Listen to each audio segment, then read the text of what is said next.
Crochet might look like pure creativity, but every stitch you make is actually math. And once you understand the math, you can design anything.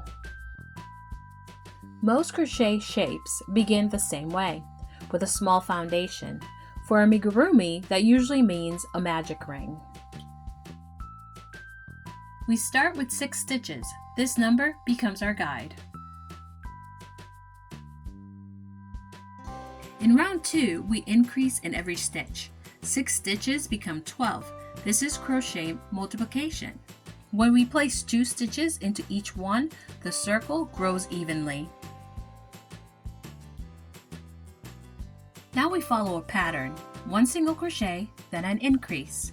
Repeat this 6 times. Each round adds 6 more stitches.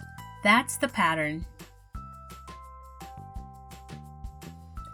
As long as we keep adding 6 stitches each round, the circle stays flat. This is the math of a flat circle. Nothing random, nothing complicated. If you add 6 stitches every round, your circle stays flat. That's crochet geometry.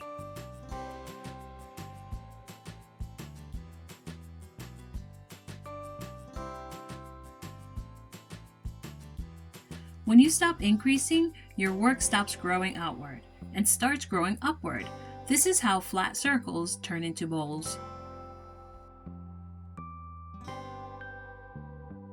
Every crochet sphere follows the same math.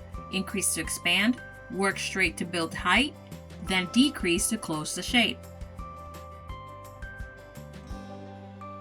Decreases are just increases in reverse. Same numbers, same spacing, just going the other direction.